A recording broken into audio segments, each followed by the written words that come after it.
여러분들, 시바이누 보유하고 계신 분들 지갑 한번 열어보세요. 지금 퍼센트들이 어떤가요? 플러스인가요? 마이너스인가요? 플러스 30%? 혹은 마이너스 20%? 마이너스 30%? 아니면 그 이상? 처음 샀을 때를 생각해보세요. 이번엔 진짜 오를 것 같은데 하며 설렜던 그 순간. 근데 지금은 어떤가요? 매일 커뮤니티 들어가서 곧 폭등한다 라는 글 찾아보고 유튜브에서 시바이누 전망 이런 거 검색하고 그렇게 하루를 보내고 계시죠? 주변에 물어볼 사람도 없습니다. 밈코인 들고 있어? 하면 미쳤어? 라는 소리 들을까봐 혼자 끙끙 앓고 계시는 거죠. 이제 그 고민 끝내드리겠습니다. 좋아요 눌러주시고 영상 끝까지 봐주세요.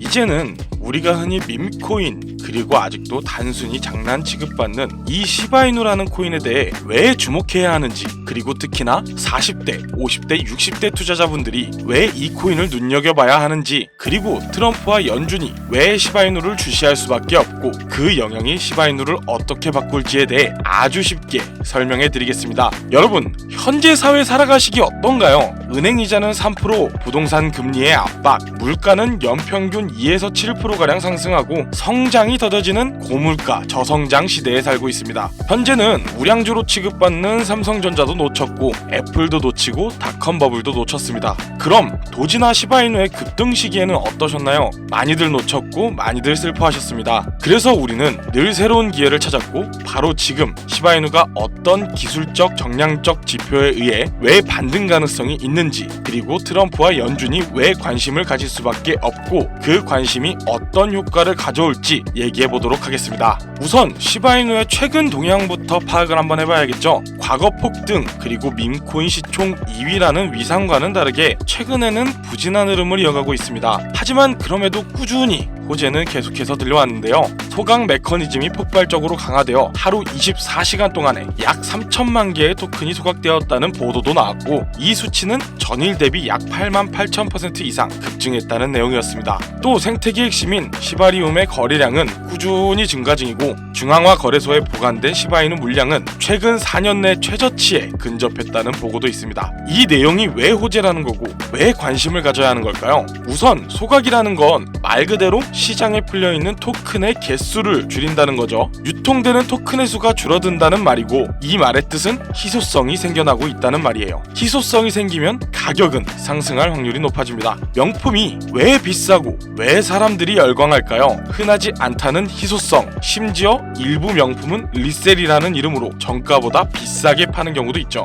이렇듯 시바이누도 명품화를 시키려는 겁니다. 그리고 토큰의 개수는 줄고 있지만 최근에는 시바이누 보유자가 150만 명을 넘겨 최고치를 넘겼다는 뉴스도 나왔습니다. 전체적으로 말하자면 현재도 부진하고 있지만 반등의 토대가 잡히기 시작한다는 거죠. 그럼 여기서 소각이라는 게 단순히 희소성만의 얘기냐? 그건 또 아닙니다. 소각이라는 건 단어처럼 태워 없애버리는 게 아닙니다. 이미 발행된 토큰을 아무도 열지도 보지도 못하는 지갑 속에 담아버리는 것이죠. 이 소각 프로젝트는 생각보다 오래전에 도입되었으며 현재 410쪽 이상의 토큰이 소각된 것으로 보이는데요. 특히나 시바이누 생태계의 핵심 인프라 역할을 하는 시바리움의 거래 수수료의 일정 비율이 시바이누를 구매해 소각하는 방식으로 연계되어 있고 거래 수수료의 70%가 소각용 비용이라는 분석도 나왔습니다. 하지만 이건 단순한 변수일 뿐 무조건적으로 가격이 오른다는 보장은 없습니다. 수요 공급 외에도 기술적 측면의 상승 가능성이 있는데 현재 핵심 지지선을 형성하고 있는 구간입니다. 이러한 전망은 공급 축소, 생태계 활성화, 기술적 구조가 맞물릴 시 가능하다는 가정을 기반으로 해 왜 트럼프와 연준이 시바이누에 관심을 가질 수밖에 없는지 조금 더 넓은 시야에서 경제, 정치, 금융 매크로 관점에서 연결해 보도록 하겠습니다. 트럼프 대통령과 트럼프 계열 정치권은 아무래도 대중과 대중문화, 소셜미디어 기반 움직임을 굉장히 잘 활용하는데요. 특히나 커뮤니티의 힘이 기반인 시바이누와 같은 밈코인의 특성과 굉장히 비슷하죠. 따라서 대중의 관심 미디어에 조명을 받기 쉬운데요. 또한 트럼프는 기성금융권과 핵심 금융 구도의 상징이기도 합니다. 시바이누 같은 코인이 기존 금융권의 틀을 흔드는 변수가 될 수 있다는 점이 정치적 메시지와 결합이 될 수도 있죠. 예를 들어 만약 트럼프가 암호화폐를 미국인들의 새로운 자산 독립 수단으로 포지셔닝한다면 시바이누처럼 공급은 많지만 반대로 소각과 신생 네트워크 활성화로 재점화되는 코인이 아주 좋은 사례가 될 수도 있다는 얘긴 거예요. 연준은 기본적으로 통화 정책을 담당하고 있고 특히나 금리 유동성, 인플레이션을 관리합니다. 우리 세대가 겪는 저금리 고물가 성장 부진이 바로 이 연준의 정책 대상이라는 거예요. 암호화폐 시장 전체가 달러 주도 금융체계 외의 자산으로 여겨지는데 시바이누도 그중 하나인 거죠. 연준 입장에선 이 암호화폐는 새로운 금융체계의 변수이며 규제, 감시, 통화유통 측면에서는 관심 대상이 될 수밖에 없는 겁니다. 특히 시바이누처럼 소각을 통한 공급 축소 메커니즘과 생태계 활성화 흐름은 디플레이션 자산 혹은 탈중앙 금융 속성을 지니는데요. 당연히 연준의 입장에선 장기적으로 달러 패권의 자산 흐름 유동성을 경계해야 하고 이런 코인의 움직임 역시 관심 대상이 되는 거죠. 말이 좀 어려울 수 있습니다. 쉽게 설명하면 금리와 금융 시스템의 안전성을 유지하는 연준은 기관을 벗어나려는 탈중앙화 시스템과 규제를 벗어난 움직임 그리고 공급 축소와 네트워크 활성화 같은 이슈가 몰리면 대중은 놓쳤던 기회라고 생각하고 인식이 몰릴 것이고 이 흐름이 커지면 금융 당국의 제도권이 개입하거나 관심을 갖게 된다는 말인 거죠. 그래서 트럼프와 연준 모두 이 시바이누라는 기회의 상징, 규제의 변수라는 양면을 서로 보게 되는 겁니다. 그럼 이게 우리에게 무슨 의미가 있느냐? 현재 사회를 볼게요. 적금 모아서 집 산다라는 말 현재 시대에 가능할까요? 그러면 정년은 60이고 기대 수명은 90살 가까이 됩니다. 노후에 식대를 10,000원만 잡고 기대 수명까지만 계산해도 3억이 넘는 돈이 필요하다는 얘긴 거예요. 이것 또한 물가가 변하지 않는다는 기준의 계산법이고 우리는 계속해서 노후 걱정을 놓을 수 없고 그렇게 여러분들은 이 영상을 시청 중이신 거겠죠. 시바이누 같은 암호화폐 아마도 투자 자산 중에서 제일 리스크가 큰 투자 자산일 겁니다. 동시에 기존 금융체계의 틀 밖에서 움직이는 가능성이라는 측면이 있죠. 특히 현재처럼 공급량은 줄되 보유자는 많아지고 시바이누 개발진들이 꾸준히 노력하고 심지어 미국의 대형 자산운용사 티로프라이스는 SEC에 ETF 신청을 넣으며 1차 편입 리스트에 시바이누의 이름이 편입되어 있어 제도권의 힘이라는 기대까지 활성화되는 상태라면 우리가 올라탈 수 있는 새로운 물결이 될 수 있다는 기대감이 생깁니다. 그리고 40대부터 60대 투자자분들에게 제일 익숙한 투자 심리가 바로 희소성이죠. 금이나 부동산이 희소성으로 인해 가치가 상승하고 그것에 투자하는 방식이 굉장히 익숙하실 겁니다. 그리고 시바이누의 소각 메커니즘은 이 희소성을 근간으로 두고 있습니다. 강남의 아파트 공급이 제한된다면 가격이 자연스레 상승하는 것과 같은 겁니다. 여러분들이 투자를 할 때 가장 중요한 것은 장기 모멘텀 그리고 리스크 대비 보상이죠. 진부한 말이지만 시바이누는 하이리스크 하이리턴의 자산들과는 다릅니다. 시바이누는 현재 생태계 안에서 공급 축소, 네트워크 활성화, 거래소 보유량 감소, 거기에 ETF 편입 기대감으로 제도권의 힘을 받는 기대감까지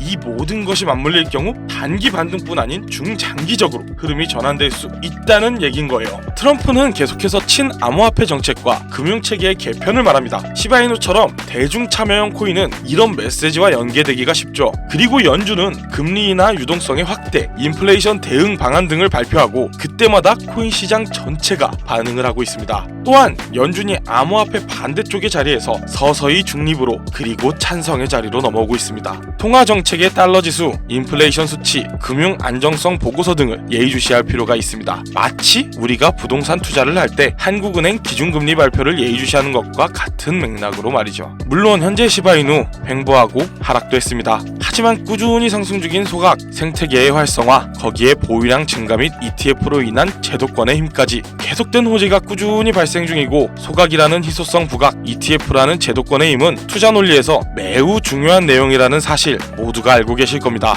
도지가 상승할 때, 시바이누가 급등할 때 우리는 이미 많은 기회를 놓쳐왔습니다. 이제는 시바이누가 다시금 변곡점에 놓였고 변화의 시발점입니다. 그리고 우리 모두가 다같이 이 시작점에 서 있기를 바라는 마음으로 이 영상을 제작했습니다. 내 노후는 괜찮을까? 주변엔 벌었다는 얘기가 많던데 나는 왜? 나는 이렇게 뒤처지는 걸까? 이런 수많은 걱정 속에 살고 계신 거 저는 알고 있습니다. 아니요, 저만 알고 있는 게 아니라 모두가 같습니다. 매일매일 열심히 살지만 통장 잔고는 그대로고 물가는 매년 상승하는데 내 수입은 그 상승률에 발맞춰 걷지 못하고 있는 현실. 노후 준비, 자식들을 다 키워놨으나 이제 나를 챙길 여력은 없는 이 현실. 지금 이대로면 변화하지 않을 것이라는 사실 다들 아시지 않나요? 25년 1월 트럼프가 미국 대통령으로 복귀했고 그 영향을 받은 코인들은 따로 있습니다. 트럼프랑 코인이 무슨 상관이 있냐고요? 트럼프 일가는 직접 코인을 제작까지 할 정도로 진심입니다. 그에 따라 트럼프는 암호화폐에 대한 규제도 완화시키고 친암호화폐 정책도 많이 내놓고 있습니다. 그리고 암호화폐 사업을 유지하며 어마어마한 수익을 벌어들이고 있는데요. 코인 시총 53위에 트럼프가 존재합니다. 그리고 심지어 트럼프 일가가 만든 월드 리버티 파이낸셜의 코인은 시총 33위입니다. 그리고 거기서 발생한 USD1 스테이블 코인까지. 그럼 트럼프는 이 세 가지의 코인만 신경 쓰고 투자할까요? 아닙니다. 훨씬 많은 코인들이 존재하고 이 코인들은 하루에 90%의 상승, 일주일간 최대 600%의 급등까지 하는 코인들도 있습니다. 40대부터 60대 여러분, 지금까지의 경험 다들 존재할 거라 믿습니다. 20대, 30대 젊은 투자자들을 보면 이런 코인이 다 오른 후 충동적으로 들어가 고점에 물리는 걸 정말 많이 봤습니다. 하지만 여러분은 다르잖아요. 평생을 살면서 배운 판단력, 신중함, 끈기, 그게 바로 투자 성공의 덕목입니다. 저는 이렇게 시장을 반복하여 돌려보고 현재 미국과 트럼프 연준까지 시장에 대한 관계성을 검토하고 정보를 구해냈습니다. 이런 정보 대중들은 모르고 있고 큰 유튜버들이나 방송 매체에서 다루지 않은 지금이 타이밍입니다. 영상 하단 설명란을 통해 신청 주시거나 제가 지금 화면에 띄워드릴 제 개인 번호 010-2731-9655 이 번호로 노후라고 두 글자만 문자로 보내주세요. 제가 미국과 트럼프, 연준과 시장의 관계성까지 정리해 심도 있게 고른 이 코인과 정보 그리고 예상 시나리오까지 여러분들께 무료로 안내해드립니다. 왜 영상이 아닌 이렇게 공개하냐고요? 저는 뜻이 맞는 사람들과 함께하고 싶습니다. 아무나 모든 사람들 이런 관점이 아니라 지금 이 영상을 보고 있고 미래를 걱정하며 성공 의지가 있는 사람들과요. 문자 보내는데 10초 혹은 신청하는데 1분입니다. 저희 같이 이 금융시장을 살아나가고 싶습니다. 나중에 해야지 생각하면 이 영상, 이 코인 아마 잊혀질 겁니다. 시간이 흐른 후 제가 다시금 이 정보, 이 코인을 얘기하며 얼만큼 상승했는지 보여드리면 그때야 기억을 되짚고 후회하실 겁니다. 지금까지 김우석이었고 긴 영상 시청해주셔서 감사합니다.